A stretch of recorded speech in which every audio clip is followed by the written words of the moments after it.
साथियों नमस्कार, मैं अवनीश सिंह टारगेट विथ अवनीश पर आप लोगों का बहुत बहुत स्वागत करते हैं। साथियों, अभी ये पर्यावरण और पारिस्थितिकी में जैव विविधता वाला चैप्टर चल रहा है। ये जैव विविधता आज क्वेश्चन आंसर करा के जैव विविधता समाप्त कर देंगे और अगले ही दिन राष्ट्रीय पार्क और जैव रिजर्व आरक्षित क्षेत्र पूरा लिखा के और भारत के मैप के द्वारा समझाएंगे और उसके बाद एक ही लेक्चर में वो भी समाप्त हो जाएगा।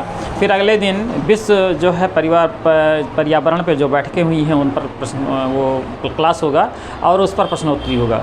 तो आज हम देखते हैं, आज हम प्रश्न जो उठाए हुए हैं बहुत ही महत्वपूर्ण और एग्जाम में आए हुए प्रश्न हैं और ये सीटेट, टेट और सुपर टेट और साथ में पीसीएस या जो आईएएस परीक्षा होने वाली है आईएएस की, उन सभी परीक्षाओं के लिए बहुत ही बेहद इम्पॉर्टेंट है। और ये सबसे पहला प्रश्न हमने लिखाया है ओगी, सैम्पन और सेंटिनल तथा जरवा जनजाति। ये जरवा कई बार पूछा है कहाँ की जनजातियाँ हैं, तो इसका उत्तर जान लीजिए। यह अंडमान निकोबार द्वीप समूह, अंडमान निकोबार की लिख सकते हैं, अंडमान निकोबार की ये अंडमान निकोबार की जनजातियाँ हैं। फिर दूसरा प्रश्न है डोडो पक्षी तथा लाल पांडा नामक विलुप्त जीव जातियाँ कहाँ किस देश में पाई जाती हैं। तो जो डोडो पक्षी है मॉरिशस और लाल पांडा चीन में पाया जाता है। तो इसका आंसर बहुत ही आसान है और ये कई बार का आया हुआ सवाल है, मॉरिशस एवं चीन। फिर तीसरा प्रश्न है जैव विविधता क्षरण के कारणों में सर्वाधिक महत्वपूर्ण कारण कौन सा है। तो जैव विविधता के क्षरण के बहुत सारे कारण हैं, जैसे कीटनाशकों का प्रयोग, बहुत ज़्यादा अग्निशमन, या कई कारणों में से जो सबसे महत्वपूर्ण कारण है इसमें सबसे महत्वपूर्ण कारण है प्राकृतिक आवासों का विनाश, प्राकृतिक आवासों का विनाश।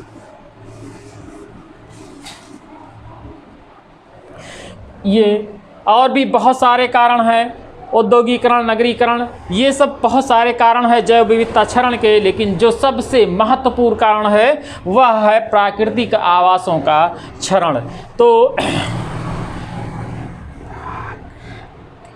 फिर चौथा प्रश्न हम देख लेते हैं चंदन तथा पडाक नामक वृक्ष का बहुतायत रूप से कहाँ पाए जाते हैं। तो ये चंदन का वृक्ष है, यह कर्नाटक में बहुत ज़्यादा पाया जाता है और ये पडाक जो है यह अंडमान में पाया जाता है।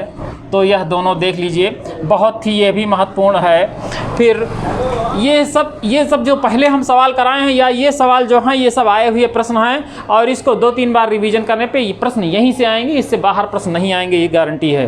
फिर इससे पहले कॉन्सेप्ट भी मैंने जो है जैव विविधता के सारे कॉन्सेप्ट, सारे परिभाषा, सारे डेफिनीशन जो कि जैव विविधता से हो सकते थे, मैंने फिर एक बार जो है जैव विविधता पे अभी एक बार फिर हम परिभाषित कर लेंगे। फिर अगला प्रश्न है कौन सा जैव भौगोलिक क्षेत्रफल फैला हुआ भारतीय भूदृश्य का सबसे अधिक क्षेत्रफल पर फैला हुआ था।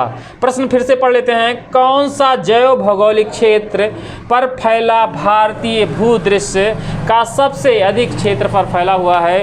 तो उत्तर में दक्कन का जो पठार है वह 43% पर फैला हुआ है। दक्कन का पठार लगभग 43% पर फैला हुआ है, इसलिए यह आंसर इसका दक्कन का पठार होगा। फिर अगला प्रश्न है क्षेत्रफल की दृष्टि से भारत का सबसे बड़ा जैवमंडलीय रिजर्व क्षेत्र कौन सा है। तो ये क्षेत्रफल की दृष्टि से सबसे बड़ा मन्नार की खाड़ी है, मन्नार की खाड़ी। हालांकि हम अभी जो क्षेत्र करवाएंगे उसमें ये फिर एक बार आएगा।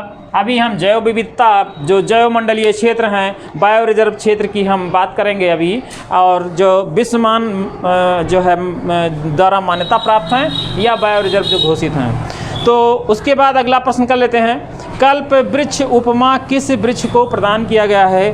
भारत में कल्प वृक्ष की उपमा नारियल को प्रदान किया गया है। यह टेट सुपर टेट के लिए आया हुआ प्रश्न है और फिर ही जो है यह आने की पूरी संभावना है। फिर बांस क्या है। यह एक प्रकार का घास है, यह एक प्रकार का घास है या घास ही लिख लीजिए, एक प्रकार का घास या घास।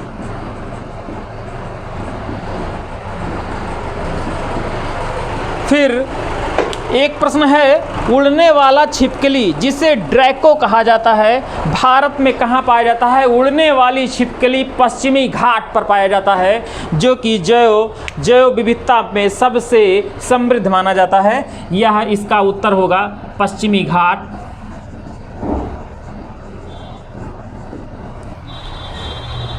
फिर अगला प्रश्न है, जैसे कि हॉट स्पॉट बताए थे, हॉट स्पॉट की जगह पे होप स्पॉट भी मैंने बताया कि भारत का प्रथम होप स्पॉट क्षेत्र कौन सा है? जो कि समुद्री इलाकों में होता है उसे होप स्पॉट कहते हैं। जो समुद्री क्षेत्रों के संवेदनशील क्षेत्रों को, जो संकटग्रस्त संवेदनशील क्षेत्र हैं, उनको होप स्पॉट कहा जाता है।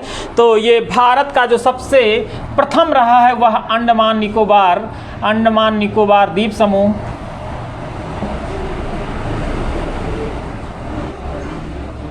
और फिर है, विश्व में कुल कितने होप स्पॉट क्षेत्र हैं? तो ये 50 है, लेकिन हॉट स्पॉट मात्र 34 ही हैं, जिसमें 8 हॉटेस्ट हैं, 8 हॉटेस्ट हैं और बाकी 34 जो है वह हॉट स्पॉट है और 50 होप स्पॉट क्षेत्र है। तो ये थोड़ा सा हम देख लेते हैं इसको। ये बहुत ही एक प्रश्न है, टेट सुपर टेट, और इसमें एक प्रश्न आना ही आना, हालांकि आने को तो ISPCS में भी आता है, लेकिन अभी ज़्यादा ओरिएंटेशन, चूँकि अभी हमें पारिस्थितिकी और पर्यावरण का जो ओरिएंटेशन है और CTET और सुपर टेट को ध्यान में रखते हुए और जो टेट का ध्यान में रखते हुए है, और भी इसके बाद हम अलग से PCS के लिए अलग से प्लेलिस्ट बनाएंगे और उसमें PCS के लिए अलग से ही पूरा डालेंगे। लेकिन अभी जो पर्यावरण, भूगोल और पर्यावरण जो है वह टेट सुपर टेट को ओरिएंटेड ध्यान में रखते हुए मैंने बनाया है वीडियो। फिर अगला प्रश्न है, सुंदरी नामक वृक्ष कहाँ पाई जाती है? तो नाम जैसा कि सुंदरी है, तो वैसे भी पश्चिम बंगाल सुंदरबन का डेल्टा, इसको सुंदरबन डेल्टा या सुंदरबन या पश्चिम बंगाल, जो भी आंसर विकल्प में मिलेगा वो आप एप्रोप्रिएट जो है आंसर लगाइएगा।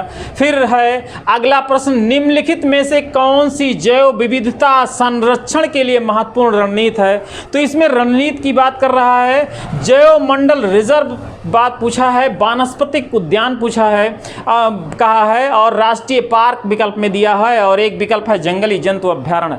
तो ये जितने भी हैं वो जो जैव मंडल का रिजर्व किया गया है, जैव मंडल रिजर्व क्षेत्र इसीलिए बनाया गया है कि ये जैव विविधता का संरक्षण किया जाए, इसलिए जैव मंडल रिजर्व क्षेत्र बनाया गया है। ये ना कि पार्क और उद्यान इस तरीके से, जहाँ पे सभी लोग जा सकते हैं, पार्क और उद्यान में काफ़ी दोनों में अंतर है। फिर अगला प्रश्न है, भारत में जैव विविधता की दृष्टि से सबसे धनी स्थल कौन सा है? इसमें 4 विकल्प दिया हुआ है, पश्चिमी घाट, पूर्वी घाट, थार रेगिस्तान और बंगाल की खाड़ी। तो जिसमें थार रेगिस्तान तो है ही नहीं, लेकिन पश्चिमी घाट जो सबसे धनी स्थल है, ये आंसर बनेगा पश्चिमी घाट, जो कि जैव विविधता की दृष्टि से सबसे धनी स्थल है। ये बहुत ही इंपॉर्टेंट प्रश्न है, पश्चिमी घाट, ये कई बार एग्जाम में आया हुआ है, घुमा घुमा के किसी तरीके से ये प्रश्न बनाया गया है, तो बहुत ही इंपॉर्टेंट है।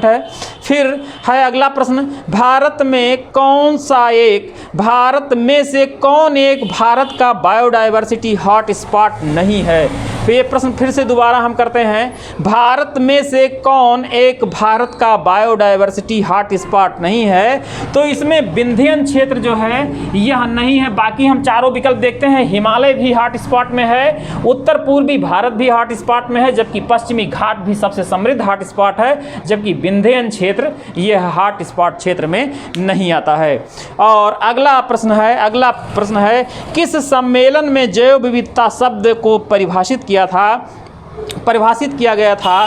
तो ये रियो डी जेनेरो सम्मेलन में, और ये पृथ्वी सम्मेलन था, उसी में जैव विविधता को जैव विविधता शब्द को परिभाषित किया गया था। और जो परिभाषित करने वाले वो व्यक्ति थे वो W.B. रोजन थे। W.B. रोजन ने 1985 में सबसे पहले जैव विविधता शब्द को परिभाषित किया था, W.B. रोजन। ये आप जरूर 2-3 बार आप जरूर अगली बार जब हम प्रश्न बनाएंगे या जब हम पूरे पर्यावरण का जो है मैराथन लेंगे, पूरे पर्यावरण और पारिस्थितिकी का, जिसमें 150 प्रश्न या 150 प्रश्न की एक लिस्ट बनेगी। उन लिस्ट में सारे, और जो वो बनेगा वो हमारे PDF में भी रहेगा और हमारे जो है प्लेलिस्ट में भी रहेगा।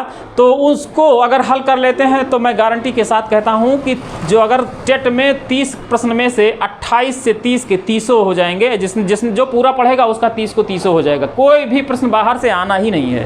तो साथियों ये चीज़ हम देख लेते हैं, इतना प्रश्न। और अगले वीडियो में हम जो बायो रिजर्व क्षेत्र हैं, 18 बायो रिजर्व क्षेत्र, और जो 10 विश्व विरासत से जो 10 विश्व के नेटवर्क पे हैं वो, और बाकी 105 राष्ट्रीय उद्यान। तो राष्ट्रीय उद्यान टोटल नहीं हो पाएंगे, लेकिन जो इंपॉर्टेंट राष्ट्रीय उद्यान है वो, और जो है भारत का मैप बना के एक जो है बायो रिजर्व क्षेत्र का जो है होगा अगले वीडियो में। और साथियों इसको आप कई बार देखिएगा, जो क्वेश्चन आंसर का वीडियो बन रहा है उसको कई बार देखिएगा, क्योंकि इसी प्रश्न तो उठने यहाँ से ही, क्योंकि मैं कॉन्सेप्ट एक बार बताता हूँ, और इससे पहले वीडियो में 2 बार मैंने जैव विविधता के भी कॉन्सेप्ट बताए। जैव विविधता बहुत ही आसानी से परिभाषित किया जा सकता है। जैव विविधता वहाँ जाके जहाँ की पादप और जंतुओं की समृद्धता बहुत ज़्यादा होती है, और समृद्धता जब ज़्यादा होगी तो उसको हम जैव विविधता वाला क्षेत्र, बायोडाइवर्सिटी वाला क्षेत्र कहेंगे। सीधी सी बात, बहुत ही सिंपल जो है ये। तो बिल्कुल इस क्वेश्चन को आप बार बार जो है देखिएगा, और अगर वीडियो पसंद आया हो तो साथियों सब्सक्राइब करिए और लाइक करिए, और जिन व्यक्तियों ने अभी सब्सक्राइब नहीं किया हो वो सब्सक्राइब भी कर लें। और साथियों इसी के साथ हम अगले नेक्स्ट वीडियो पे मिलते हैं। साथियों नमस्कार, जय हिंद।